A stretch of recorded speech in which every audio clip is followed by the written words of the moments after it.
to bring in Alison Tilley. She's an attorney but also coordinator at Judge Matters. Thank you so much for your time, Alison. I mean, one of the things that has been coming out this morning is the issue of silk. Explain that to me, and what exactly is it, and is it important? It's very important. There are two categories really of advocates, and as a junior you do more straightforward work, you appear in unopposed motions and you charge less. If you're a silk, you appear in more complicated matters and you charge more.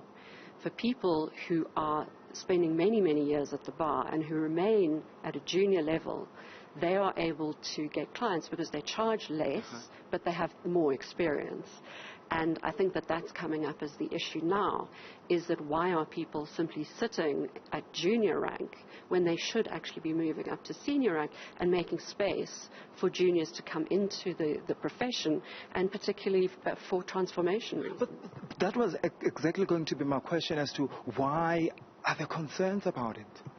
The thing is, you can imagine if you're going to go and brief an advocate, you can have somebody who has 10 years experience and somebody who has 3 years experience.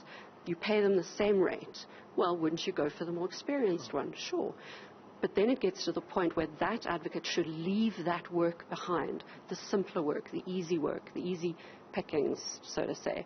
And you then need to move up and do complicated trials and opposed motions and complicated opinions, because that's what your seniority suggests that you should be doing. And in that way you would then open up the space for the younger ones to come in and do the simpler work and learn and get the experience that they then need to move up the ranks. So it's an important issue for transformation. The Free State is an interesting province, and especially at the back of what we saw in 2018 with that advocate describing the Free State Bar as hostile. And we also saw questions relating to that particular issue here in these interviews. I think it's been really shocking to learn that there is one black silk in the Free State, and it's a man, is something that I think the commissioners seem to be somewhat rocked by. And I think that that's exactly the kinds of question that commissioners should be putting to candidates. And it's certainly the new commissioners coming in seem to be very on top of those kinds of questions. And do you think that's the kind of questioning that we'll see going forward?